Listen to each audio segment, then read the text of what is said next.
मैं श्रीमती पूजा पाठक शासकीय उच्चतर माध्यमिक विद्यालय भैंसवा कक्षा 9वीं गणित के अध्याय 2 वास्तविक संख्याओं के दूसरे भाग को लेकर आज प्रस्तुत हूँ। हेलो बच्चों, तो पिछली कक्षा में हमने प्राकृतिक संख्याओं के बारे में, पूर्ण संख्याओं के बारे में, पूर्णांकों के बारे में और परिमेय संख्याओं के बारे में सीखा। बच्चों, हमने जाना कि वास्तविक संख्याएं परिमेय संख्या और अपरिमेय संख्या दोनों से मिलकर बनती हैं। मतलब परिमेय संख्या भी हो सकती हैं और अपरिमेय संख्याएं भी हो सकती हैं। हम एक बार अपनी पिछली कक्षा का रिवीजन करते हैं। प्राकृतिक संख्याएं वे संख्याएं जो 1 से आरंभ होती हैं और अनंत तक जाती हैं। पूर्ण संख्याएं 0 से शुरू होती हैं और अनंत तक जाती हैं। पूर्णांक सभी पूर्ण संख्याएं तथा ऋणात्मक संख्याएं 0 के साथ मिलकर पूर्णांक बनाती हैं। ये पूर्णांक धनात्मक और ऋणात्मक दोनों होता है। पूर्णांक मतलब बिना दशमलव वाली संख्याएं को हम लोग क्या बोलते हैं? पूर्णांक संख्याएं बोलते हैं। अब हम वास्तविक संख्याओं और उनके दशमलव प्रसार के बारे में देखते हैं। शांत दशमलव क्या होते हैं? इस स्थिति में शेषफल 0 होता है। जैसे 1/2, इसे अगर भाग देने पे देखें तो हमें शेषफल 0 मिलेगा। दशमलव के बाद में एक संख्या के बाद भी क्या हो जाता है? शेषफल 0 बचता है।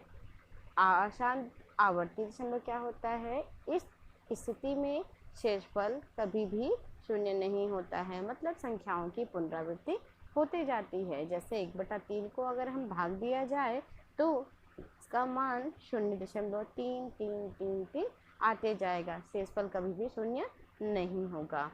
और अशांत अनावर्ती क्या होता है?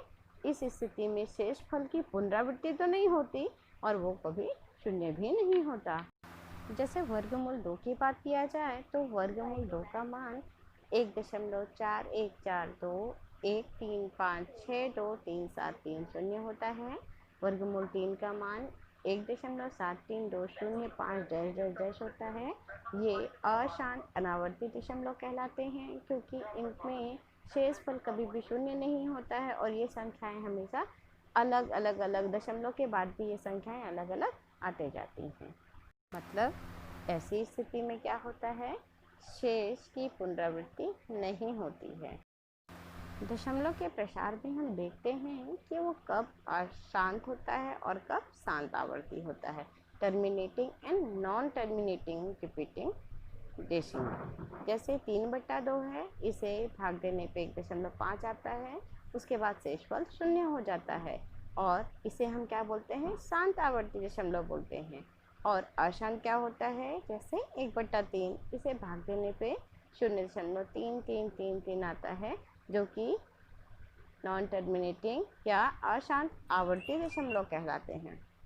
जैसे कुछ प्रश्न हैं। 0.6 बार, ये जो ऊपर रेखा है इसे हम बार कहते हैं। इसका मतलब ये है कि भिन्न वाली संख्याओं को भाग देने पर शेषफल हमेशा, मतलब भाग देने पे 0 के बाद में 6 वो आता जाएगा।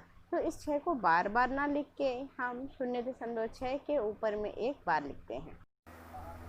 हम एक प्रश्न के माध्यम से इसे समझते हैं। जैसे कोई परिमेय संख्या दिया हुआ है 1.5 बार को p/q के रूप में लिखना है, तो ये बोल सकते हैं कि माना p/q बराबर 1.5 बार की जगह में 5 ये हमारा समीकरण 1 होगा। अब इसके दोनों पक्षों में 10 का गुणा करने पे, 10 का गुणा इसलिए करेंगे क्योंकि एक ही संख्या में बार होगा। अगर 2 संख्या में बार होगा तो 100 का करेंगे। अतः दोनों पक्षों में 10 का गुणा करने पर हमें मिलेगा 10 p/q बराबर 15.5555। ये हमारा समीकरण 2 होगा। अब हमें 2 समीकरण प्राप्त हुआ। अब समीकरण 2 में समीकरण 1 को घटाने पर 10 p/q ऋण p/q बराबर 15.5555 ऋण 1.5555। तो 10 में से एक p/q को घटाएंगे तो 9 p/q बराबर 14 आएगा। अतः p/q बराबर 14/9।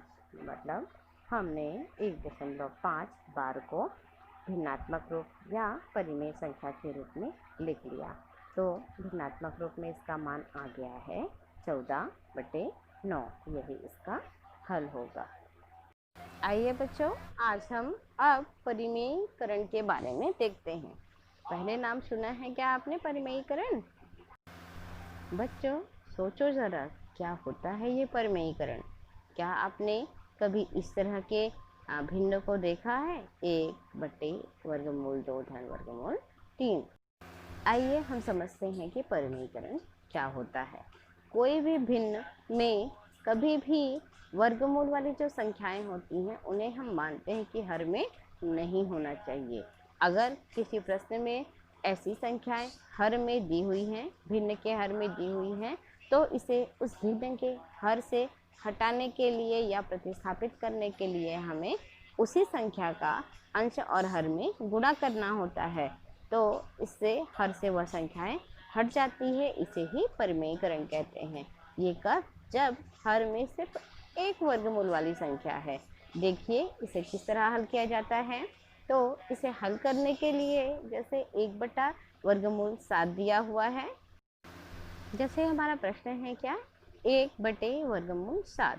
इसमें वर्गमूल 7 हर में नहीं दिखना चाहिए, इसलिए हम क्या करेंगे, इसका परिमेयीकरण करेंगे। तो हम 1/√7 में वर्गमूल 7/√7 का गुणा करते हैं, जिससे अंश में वर्गमूल 7 आ जाएगा और हर में वर्गमूल 49 आ जाएगा। तो वर्गमूल 49 एक पूर्ण वर्ग संख्या है जिसका मान 7 होता है। अतः यह संख्या वर्गमूल 7/7 हो जाएगी। आइए बच्चों, अब हम ऐसी भिन्न संख्याओं का परिमेयीकरण करना सीखेंगे जहाँ पे हर में 2 पद होते हैं। एक उदाहरण लेते हैं, 1/√7-2। यहाँ पे अपरिमेय संख्या वर्गमूल 7-2 है, हर में दिया गया है। इसका परिमेयीकरण गुणक क्या होगा? तो वर्गमूल 7-2। ऐसे 2 पदों वाले के लिए क्या करते हैं कि 2 पदों के बीच में जो चिन्ह होता है उस चिन्ह को परिवर्तित करके अंश और हर में गुणा करते हैं। तो वर्गमूल 7-2 का अंश एवं हर में गुणा करने पर 1/√7-2 बराबर 1/√7-2 गुणा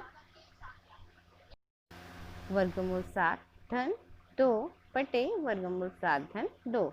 ये गुणा करने पे आएगा वर्गमूल 7-2 बटा वर्गमूल 7 का वर्ग ऋण 2 का वर्ग। यह सूत्र है कौन सा?